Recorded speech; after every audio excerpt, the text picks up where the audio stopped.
Hoje vamos falar sobre apologética pressuposicional ou pressuposicionalismo, um tema robusto na tradição teológica reformada. E Joel Bick, no seu livro A Tocha dos Puritanos pela PES, diz que se hoje nós temos a teologia pressuposicional, nós devemos isto a dois teólogos de peso ao longo da história da Igreja. O primeiro deles, João Calvino, do século XVI. Evidentemente, nós não vamos encontrar nos escritos de Calvino expressões como pressuposicionalismo, apologética pressuposicional, etc., porque tais termos ainda não existiam. No entanto, a sua teologia foi sim essencialmente pressuposicional. Por exemplo, é impossível encontrar nos escritos de Protágoras, filósofo pré-socrático sofista muito conhecido, expressões como relativismo ou relativismo moral. No entanto, a sua filosofia foi sim essencialmente relativista. O outro nome, Cornelius Van Til, um dos maiores teólogos do século XX e com certeza a maior expressão da teologia pressuposicional desta era. Ele foi holandês e morreu recentemente, em 1987. E o vídeo de hoje está baseado justamente em dois livros de Van Til. O primeiro deles, Apologética Cristã, e o outro, O Pastor Reformado e o Pensamento Moderno, ambos pela editora Cultura Cristã. E Van Til, no seu livro, por exemplo, Apologética Cristã, mostra-nos a relação entre a teologia, filosofia e a ciência e como o cristão deve se posicionar nessas esferas do conhecimento. Agora, esqueça aquela ideia antiga, retrógrada e, acima de tudo, antibíblica do sagrado e o profano. Ou seja, o cristão ele deve se preocupar com o que é sacro. Sacro, entende-se sacro neste contexto como igreja, liturgia, fazer visitas, ir para o monte, orar, fazer jejuns, etc. Não, esqueçam isso. De modo que Van Til vai falar sobre a biocosmovisão cristã, ou seja, uma visão abrangente, uma interpretação abrangente da realidade. De modo que todas as esferas da nossa vida devem ser vividas para a glória de Deus. Nós devemos viver como um cristão em todas as esferas da nossa vida. E Van Til vai falar sobre a relação, a correlação entre estes campos do saber: teologia, ciência e filosofia. E ele mostra-nos que não se trata de áreas do conhecimento hermeticamente fechadas, sem interpenetrabilidade, de maneira nenhuma.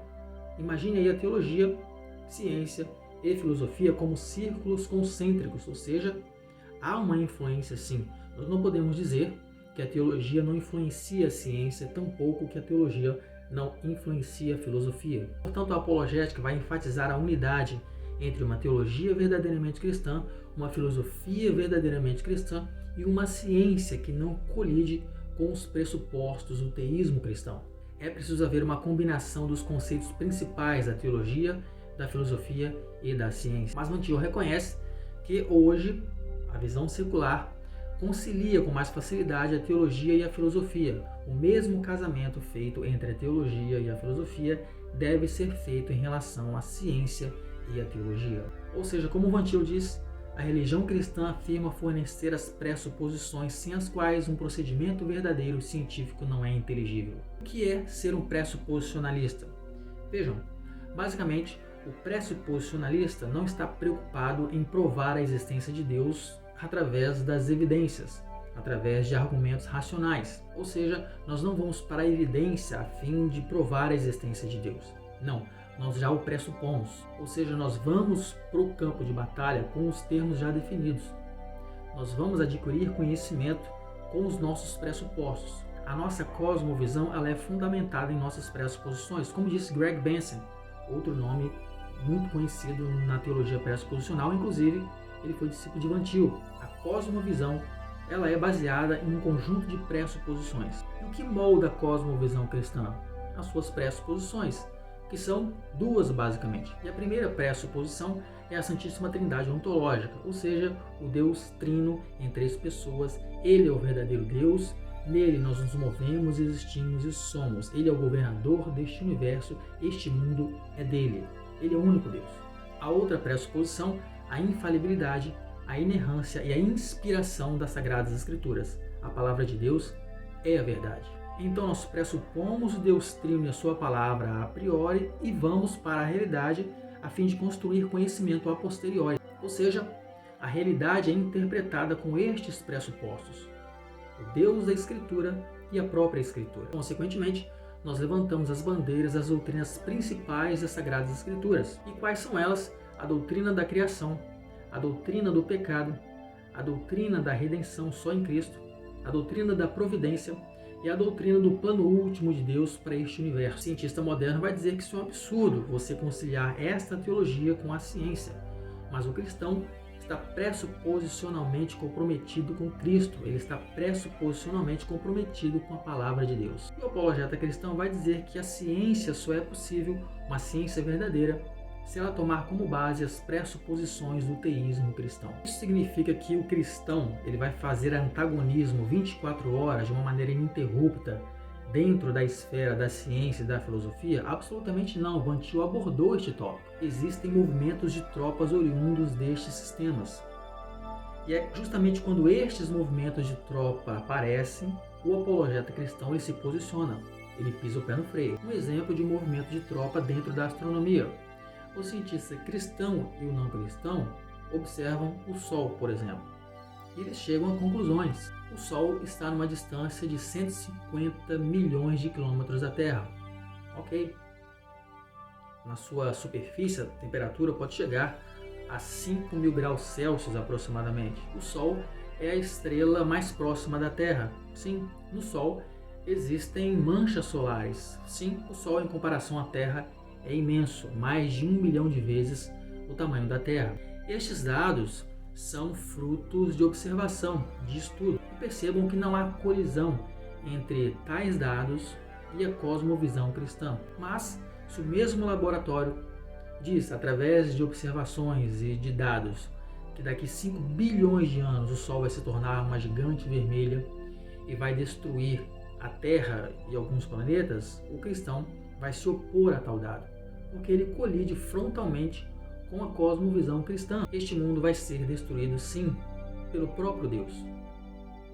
Lembre-se daquela doutrina que eu mencionei, a doutrina do plano último de Deus para este universo. Este dado colide frontalmente com essa doutrina. O fim deste planeta e do universo é uma questão de tempo, biblicamente falando, mas não será o Sol que irá fazê-lo, mas sim o próprio Deus, segundo a nossa escatologia. Este então é um exemplo de um movimento de tropa contra o qual o cristão deve lutar. Mas existe sim visões por cristãos que não querem um embate, não querem ser tão antagônicos com a ciência ou a filosofia. Trata-se de uma visão de complementação, como disse Van Til. Esta visão diz que a filosofia e a ciência são baseadas na razão e a teologia na revelação. Ou seja, a filosofia e a ciência devem limitar as suas afirmativas à dimensão natural e a teologia deve limitar as suas afirmativas na dimensão sobrenatural. Tais divisões não fazem sentido no nosso contexto. E biblicamente falando, Van Til, após descrever este cenário, diz: afinal de contas, boas cercas fazem bons vizinhos. Mas nós sabemos que nem sempre é possível manter a paz com todos, como a própria Escritura diz. O cristão que está comprometido com as Escrituras e com Deus das Escrituras vai sim colocar tudo em xeque para defender a sua fé. Isso significa que a ciência e a filosofia são exclusivamente dependentes da teologia? Não, Van Til esclarece esse ponto também. Está na página 71 do seu livro Apologética Cristã. Isso não significa que a filosofia e a ciência devam ser exclusivamente dependentes da teologia para seus princípios básicos. Significa apenas que a filosofia e a ciência devem, assim como a teologia, voltar-se para as Escrituras em busca de qualquer luz que esta possa oferecer em princípios gerais e fatos particulares. Foi o que nós fizemos aqui naquele exemplo da astronomia. Neste caso, a astronomia deve recorrer à teologia, como Van Til vai explicar mais na frente. Por que a teologia? Porque a boa teologia, a teologia ortodoxa, é baseada nas Santas Escrituras. E as Santas Escrituras estão no topo da pirâmide. Por isso que a ciência e a filosofia devem sim recorrer à teologia, porque esta, baseada nas Santas Escrituras, vai lançar luz sobre alguns pontos. E não podemos esquecer que Deus é o governante deste mundo, como eu disse no início do vídeo. Este mundo é dele, Salmos de número 24. Do Senhor é a terra e a sua plenitude, o mundo e todos os que nele habitam. Ou seja, nós e este mundo somos propriedades exclusivas de Deus. Trata-se do grande santuário de Deus no qual ele está, essa realidade. Todas as coisas estão sendo controladas e direcionadas por este Deus. Por isso, uma vez que estamos aqui no mundo de Deus, devemos fazer todas as coisas para a sua glória, como disse Paulo na sua primeira epístola aos Coríntios, capítulo 10, versículo 31. Quer comais, quer bebais, quer façais outra coisa qualquer, fazei para a glória de Deus. É uma expressão que mostra a abrangência da biocosmovisão cristã. Todas as coisas devem ser feitas para a glória de Deus.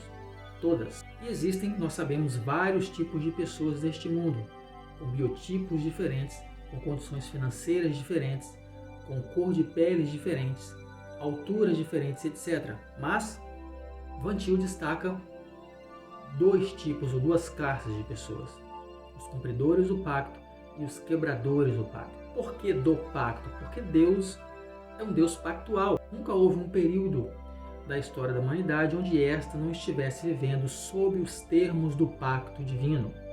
O primeiro pacto estabelecido por Deus foi o pacto das obras. Nós sabemos o que aconteceu. Adão quebrou este pacto com a desobediência. Deus, então, como disse Van Til, levou adiante o pacto das obras com o pacto da graça, de modo que o pacto da graça é o último pacto de Deus com os homens. Então a humanidade está aqui vivendo sob os termos deste pacto. Os homens são ou quebradores deste pacto ou cumpridores do mesmo. Ou seja, o ser humano está cumprindo o pacto de Deus ou quebrando o mesmo em todos os seus empreendimentos, sejam eles filosóficos, científicos, teológicos e intelectuais. Porque a ciência e a filosofia lidam com princípios. E a face de Deus está em todos estes princípios. Ou seja, você e eu estamos em um relacionamento com Deus. É impossível ser neutro nesse aspecto. Todos nós estamos nos relacionando com Deus, ou cumprindo os termos do pacto, ou quebrando os termos do mesmo. O ser humano é um ser pactual. Lembrando que Deus se revela através da natureza, a sua revelação geral, e através da Escritura, a sua revelação especial. Ou seja, Deus está presente no objeto de estudo da filosofia e no objeto de estudo da ciência. Por isso, aquela divisão não faz sentido. Razão ligada à ciência e à filosofia, e revelação ligada à teologia. Por quê? As ciências são partes do grande quadro revelacional de Deus. Van Til chamou esse quadro de o grandioso quadro da revelação pactual de Deus aos homens. E Deus deu ferramentas intelectuais, cognitivas ao ser humano para investigar o mundo em que ele vive. Adão carregava em sua mente, como disse Van Til, indelevelmente o direito de administrar a natureza. Tratava-se de um direito divino. Portanto, o homem deve fazer ciência em obediência a este Deus. Isso significa que todas as atividades do ser humano são atividades pactuais.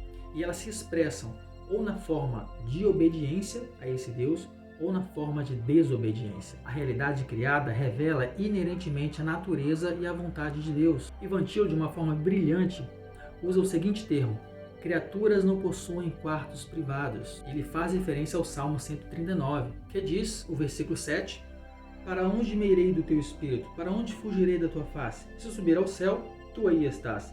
Se fizer nas profundezas a minha cama, tu ali também estás. Se tomar as asas da alva, se habitar nas extremidades do mar, ainda ali a tua mão direita me guiará e me susterá. Ou seja, Deus está em tudo e em todos. É impossível fugir da sua presença. É impossível não estar na presença de Deus.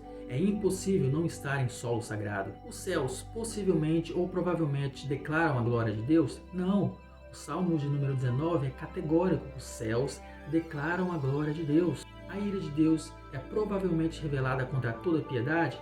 Não. Romanos capítulo 1 também é categórico. A ira de Deus é sim revelada contra toda impiedade. Ou seja, nós estamos fazendo ciência, filosofia e teologia coram Deo, uma expressão latina que significa na presença de Deus. Após a queda, devido aos efeitos noéticos e volitivos do pecado, o intelecto do homem foi afetado, a sua vontade, as suas emoções. Por isso, o termo depravação total. O pecado afetou o homem como um todo, dos pés à cabeça, coração, mente, espírito, alma e corpo. Consequentemente, estes efeitos negativos fizeram com que o ser humano dissesse: eu não sou um ser criado. Deus deu ao homem poderes naturais para investigar a natureza.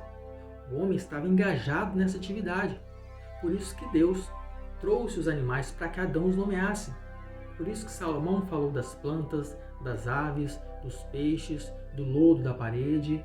Ele está fazendo ciência para a glória de Deus. Quando o ser humano interpreta a realidade, investiga o mundo criado, ele está fazendo uma atividade ordenada por Deus. E este procedimento de interpretar a realidade, ele é derivativo, não é original.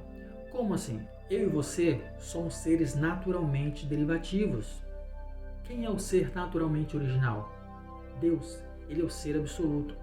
Então, a nossa inteligência é naturalmente derivativa, o nosso intelecto é naturalmente derivativo, a nossa vontade é naturalmente derivativa, a nossa interpretação deste mundo e dos fatos deste mundo são naturalmente derivativos. A nossa consciência é naturalmente derivativa. Os fatos neste mundo só são fatos porque Deus já os interpretou.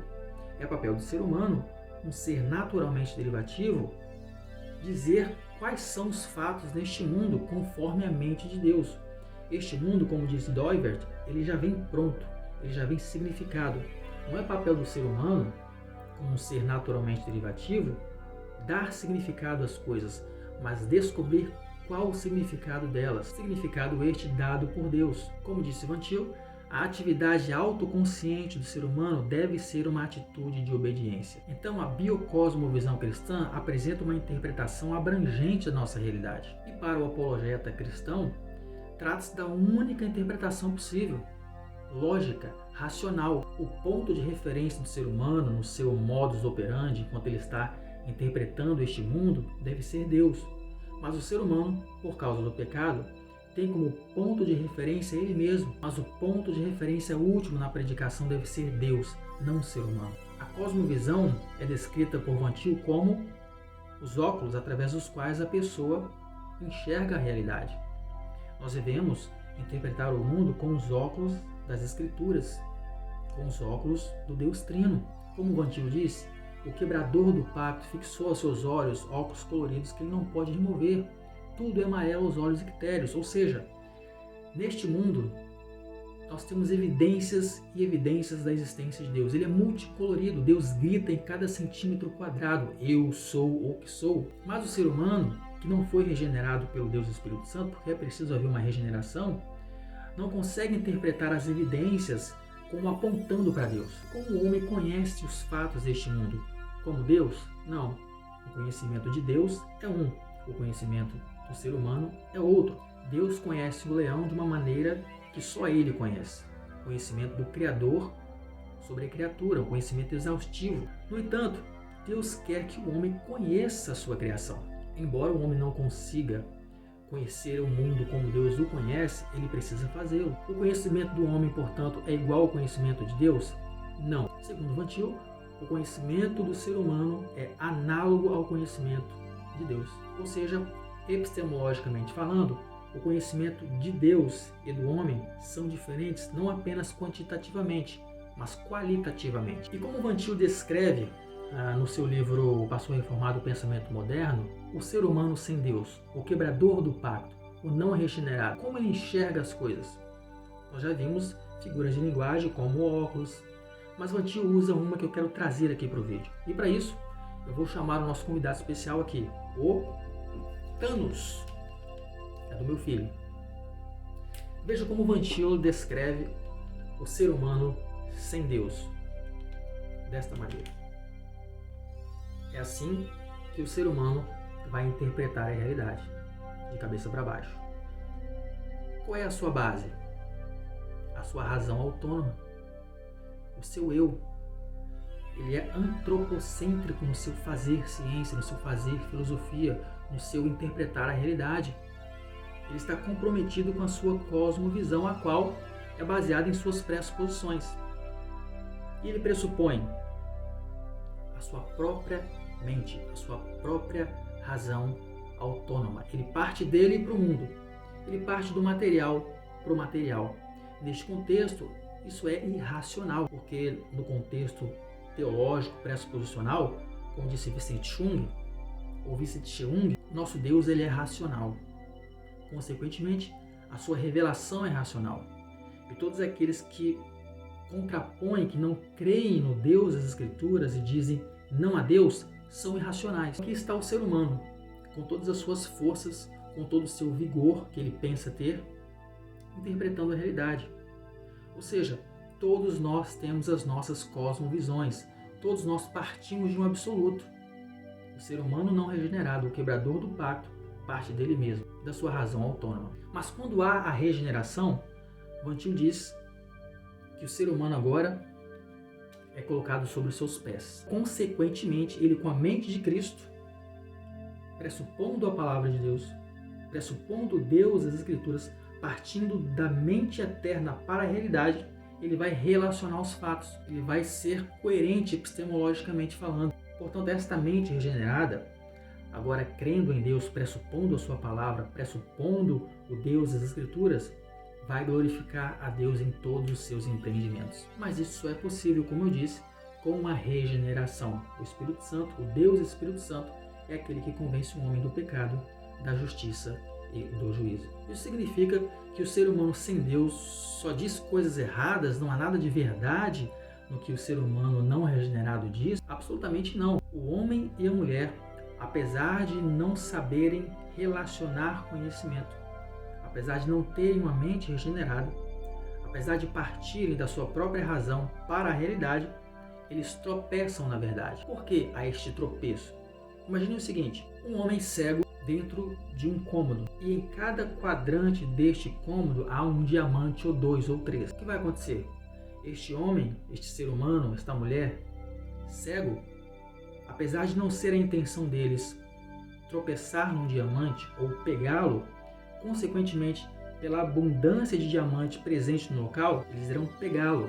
Da mesma maneira, a Escritura diz que toda a terra está cheia da glória de Deus. É impossível o ser humano não tropeçar em verdades, não dizer coisas corretas pela graça comum de Deus. A graça comum age e faz com que o ser humano, portador da imagem de Deus, diga verdades. Apesar deste tropeço pelo não regenerado, pelo quebrador do pacto, não significa que ele vai conhecer este mundo como deve ser conhecido, porque ele não vai saber relacionar conhecimento. Por exemplo, um tigre, tanto o quebrador do pacto como o cumpridor do pacto, tem o tigre como objeto de estudo e tem as suas interpretações, e são corretas. Mas o homem regenerado vai saber relacionar conhecimento, porque o homem não regenerado não vai relacionar este fato a Deus, porque há uma relação estabelecida pelo próprio Deus na Escritura entre Deus, as suas criaturas e o mundo. Este animal, ele é um ser vivo. E qual é a minha relação com ele? Eu sou superior a ele? Ou ele é superior a mim? Se sim, por quê? Se não, por quê? Qual é a minha relação com este animal? Eu devo maltratá-lo? Se sim, por quê? Se não, por quê? Qual a origem deste animal? Há um Criador? Qual é a vontade de Deus aqui entre a minha pessoa e este animal estudado? Por que eu devo estudar este animal? Sim, por quê? Quais os valores envolvidos aqui? Perceberam? É complexo. Interpretar os fatos como Deus já os interpretou, só uma mente regenerada consegue. Só aquele que está firmado sobre os seus pés. Significa então que o cristianismo é irracional? Não, nós já falamos sobre racional e irracional neste contexto. A nossa razão, ela é instrumental. É uma razão reverente. É uma razão submissa. Submissa a quem? A Deus e a sua palavra. Submissa à razão suprema. A verdade existe? Para o cristão, sim. E para você, o que é a verdade? O que é o amor? O que é a justiça? Para nós, a verdade é uma pessoa. O Evangelho segundo escreveu João, capítulo 14, versículo 6. Jesus disse, eu sou o caminho, a verdade e a vida. Sem Cristo, segundo a cosmovisão cristã, não há verdade. Ele não é uma verdade, ele é a única verdade, o único caminho e a única vida. Estou falando do argumento da impossibilidade do contrário. Tire Cristo, tire Deus. O que é este mundo? É uma savana gigante com homens evoluídos ou em constante evolução. Nós somos tão animais quanto os chimpanzés. Temos o mesmo ancestral. Então o que é o amor? O que é uma verdade? Nós somos animais, somos símios. Mas segundo a cosmovisão cristã, não, nós somos a imagem e semelhança de Deus. Nós somos portadores da imago Dei, a imagem de Deus. Por isso não é possível a verdade fora da cosmovisão cristã. Mas você pode afirmar, eu amo a minha esposa, eu amo os meus filhos, eu creio em valores. Isso se chama capital emprestado. Vem da nossa cosmovisão. Você ama? Deus é o amor. A justiça, ela existe sim. Nosso Deus é a justiça. Todos estes valores que vocês levantam como bandeira vêm da cosmovisão cristã, da palavra de Deus, do ser absoluto. Richard Sibbes, um puritano muito conhecido, disse: a verdade de Deus é nossa, onde quer que a encontremos. Ela é da igreja. Fale de justiça, fale de preservação da natureza. Isso é capital emprestado. Isso vem das escrituras. E todos nós temos um absoluto. Não existe religiosidade neutra. Ou você parte da matéria, ou você parte do irracional para a matéria, o que não faz sentido, ou você parte da razão eterna, da mente eterna, daquele que é o amor, daquele que é a justiça para a realidade. Ou você pressupõe o nada, ou a sua matéria, ou a irracionalidade para interpretar a realidade, ou você pressupõe o Deus das Escrituras e a sua palavra. Qual faz mais sentido? Não é possível um mundo com amor, com justiça, com equidade, fora do teísmo cristão. Nós somos mais um grupo de animais neste planeta. Mas eu afirmo, segundo a cosmovisão cristã, não. Nós somos feitos à imagem e semelhança de Deus. Por isso, o ser humano, no exercício do seu mandato cultural, deve glorificar ao Criador. Saiba que você está no mundo de Deus. Tudo foi criado por Ele e para Ele. Não há possibilidade de um mundo com sentido, de um mundo colorido, sem Deus e as Escrituras. É preciso pressupor este Deus e a sua palavra. Obrigado a você que chegou até aqui, um grande abraço e até o próximo vídeo.